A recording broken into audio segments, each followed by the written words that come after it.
Hi, I'm Jeff with Enjoy Our Yard. This particular plant is called a Jimsonweed. It's new for me this year as far as looking to get rid of it because it's taken over this bed, which is pretty much unused except to mow around it. So I started looking into some details about the plant. It's actually considered a noxious weed in Pennsylvania.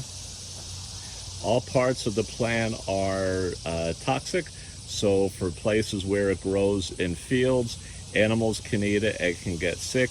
It tends to have a deep taproot, which can be difficult to eradicate. It will form a fruit with some spines on it, which will open and have seeds. The particular flower will open later in the day because it's part of the nightshade family. Supposedly very pretty as far as the fragrance. I'm going to check that out.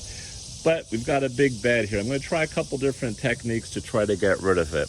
There's something called IVM, Integrated Vegetative Management. And the idea behind it is to try to get rid of plants without using chemicals. If there's other ways you can do that before resort to chemicals. I am going to show some of the chemical ways, but I'm going to do an experiment and we'll see over the course of maybe a week or two if that actually has any benefit. So here's that bed of Jimsonweed I'm going to try to get rid of. So the first way is going to be mechanical ways of getting rid of it, which is one of your forms of the IVM. And that would be basically to hand pull the weeds. Now, to be honest, it's a very dry time right now. We need some rain, so the weeds are not going to come out very easily. But that's going to be the premise of this one, to see if I can hand pull them. Then the middle section, I'm actually going to cut off some of the stems and then apply something like a Roundup, the glyphosate, so that it will go to the root and hopefully kill specifically just that plant.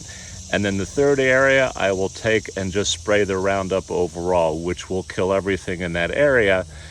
In this particular case, all we have is some crabgrass. But as a way of indicating it's going to cover more than just the Jimsonweed. So I'll come back in a couple days and we're going to get a sense as to how it's going.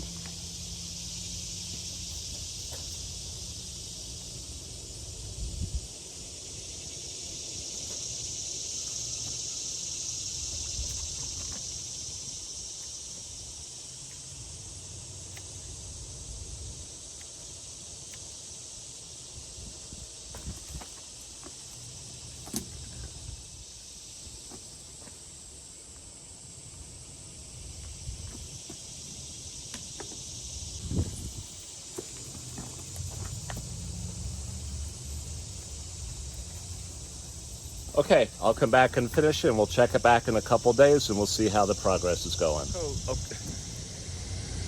Okay, so I did the three processes. One is I hand pulled the weeds. They actually came out pretty well. I cut off the stems and applied the Roundup directly to the stems. And then over this area, I actually sprayed this this portion of the bed. We'll come back and take a look at it.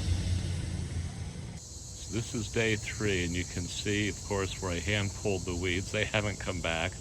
The ones where I took the Roundup and applied it to the tip of the broken off plant, you can see how they're starting to die. And then to the right was the area where I just sprayed the whole area with the Roundup, and that's doing a nice job as well. So it's only day 3. We have not had any rain since then, so we'll come back in a couple days and see what progress there is. So it's around 7:45 mid-August, and so it's toward evening, and I just noticed that I was here earlier today. The flowers were not open, but they do open at night, hence the nightshade. Beautiful, impressive plant. I'm not sensing any fragrance in the flowers, but boy, it is nice. It's taken over this area here. We need to get rid of it because it's just not what we want to have. And to have any sense that animals come along, it really can be toxic. So even though it's pretty, it has some issues, and we're going to try to get rid of it. So here we are now at 5 days. Here's the part that was pulled by hand. The middle part, they were cut off and the Roundup applied to the stems. And the third part where it was applied to this whole area. You can see the plants really are dying back. We had rain last night, so in a couple days we'll see new weeds, but we'll see what happens after the end of 1 week. So here I am back at day 12, and this is the last of our experiment. So in summary, the areas that I hand pulled, did a good job, but you can see they're still coming up because the seeds are in the ground. They're going to come up for a while. Area 2 is where I cut off the top of the stem and applied the glyphosate directly to it. And then number 3 is where I sprayed the entire area with the Roundup. You can see where I stopped because there's quite a bit more to go.